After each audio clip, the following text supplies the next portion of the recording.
आज हम लोग समान विज्ञान जो परीक्षाओं में पूछे जाते हैं, सभी प्रकार के परीक्षाओं में पूछे जाते हैं, जैसे एसएससी, सीजीएल, बीएससी, बीपीएससी, सभी प्रकार के प्रतियोगिताओं परीक्षाओं में, चाहे वह बिहार सरकार हो या स्टेट गवर्नमेंट हो या सेंट्रल गवर्नमेंट हो, सभी परीक्षाओं में समान ज्ञान के प्रश्न पूछे जाते हैं जो महत्वपूर्ण है। वीडियो को देखें और लाइक करें और अपने ज्ञान को आगे बढ़ाएं। यह महत्वपूर्ण वीडियो है, बहुत ही अच्छा है। यह प्रश्न बार बार परीक्षाओं में पूछे जाते हैं, इसको देखें। अब लोग हम शुरू करते हैं फल, समान विज्ञान में फल के बारे में। फल का निर्माण होता है अंडाशय से। फल का जो निर्माण कहाँ से होता है? फल का निर्माण अंडाशय से होता है। और निषेचन विधि से विकसित फल को फल अनिषेचन विधि, अनिषेचन बिना निषेचन के फल का विकास होता है। किसमें? केला में, पपीता में, नारंगी में, अंगूर में, अनानास में। यह सभी में निषेचन की क्रिया नहीं होता है। अगला पॉइंट देखते हैं। पौधे के जनन अंग को कहा जाता है।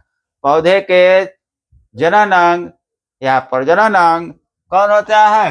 फूल होता है। फूल को हम लोग पुष्प बोलते हैं, अंग्रेजी में फ्लावर बोलते हैं।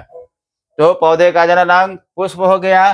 पुष्प के प्रमुख अंग, फूल के कौन कौन से अंग होते हैं? बाह्य दलपुंज, दलपुंज, पुमंग और जायांग। यह फूल के महत्वपूर्ण अंग हो गए। पुष्पों के नर जनन अंग को क्या कहते हैं? पुमंग। पुष्पों के नर जनन अंग को क्या कहते हैं? पुमंग। और पुष्प के फूल के मादा जनन अंग को क्या कहेंगे? जयांग कहेंगे। नर को क्या कहेंगे? पुमंग। मादा को जयांग कहेंगे। अंडाशय वर्तिका एवं वर्तिकाग्र है। फूल में देखते हैं कि फूल के नीचे डंठल में जहाँ होता है गोल, उसको अंडाशय ओवरी बोलते हैं। वर्तिका होता है उसके ऊपर वर्तिकाग्र होता है। यह क्या है? जयांग में अंडक के 3 भाग है। यह क्या है? जयांग में, यानी जयांग है, फूल के जयांग जो भाग है वह मादा भाग है। इसका 3 भाग हो गया, अंडाशय, वर्तिकाग्र और वर्तिका। आगे देखते हैं। निषेचित अंडा को कहते हैं। निषेचित अंडा को हम लोग जाइगोट बोलते हैं या जुग्मनज बोलते हैं। इसको हिंदी में जुग्मनज और अंग्रेजी में जाइगोट कहते हैं। आवृतबीजी पौधे में होने वाले निषेचन, जितने भी आवृतबीजी पौधे हैं उसमें त्रियक संलयन द्वारा निषेचन की प्रक्रिया होता है। कौन सा? त्रियक। यह जो अभी हाल के बीपीएससी परीक्षाओं में यह बिहार में पूछे गए प्रश्न है। अनावृतबीजी पौधे को छोड़ सभी पौधे में निषेचन त्रियक नहीं, इसमें द्विसंलयन होता है। आवृतबीजी पौधे को छोड़कर सभी में द्विसंलयन विधि से निषेचन होता है। अनिषेचित फलन, अंडाशय के बिना फल का बनना।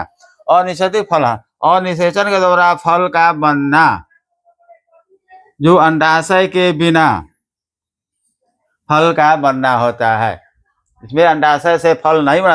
अनिषेचित निषेचन में, अनिषेचित फल में अंडाशय के बिना फल का निर्माण होता है। सभी फलों को 3 भागों में बांटा गया है। जितने भी फल है सभी को हम लोग 3 वर्गों में बांटा गया है।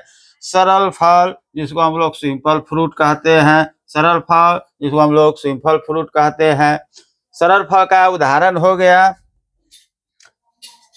अमरूद, केला, ईटीसी सरल फल हो गया। पुंज फल, एग्रीगेटेड फ्रूट, पुंज फल को अंग्रेजी में एग्रीगेटेड फ्रूट कहते हैं। इसका उदाहरण हो गया रसभरी और स्ट्रॉबेरी, पुंज फल हो गया। संग्रहित फल, कंपोसाइट फ्रूट, उदाहरण हो गया सहतूत, कटहल। क्या हुआ? संग्रहित फल। तो हम लोग देखें कि फल को 3 वर्गों में बांटा गया है, सरल फल, पुंज फल और संग्रहित फल। अब फल 2 प्रकार, फिर फल को हम लोग सत असत फल भी कहते हैं। सत फल उसको कहेंगे जिसका विकास अंडाशय से होगा, वैसे फल को हम लोग सत फल कहेंगे। जिसका विकास अंडाशय के अलावा फूल के अन्य भागों से होगा, उसको हम लोग असत फल कहेंगे। आज का ज्ञान यही है। आपने इस वीडियो को देखें, और ये अपनी एसएससी, बीपी, बीएसएससी, सीजीएल सभी परीक्षाओं के लिए उपयोगी है। धन्यवाद।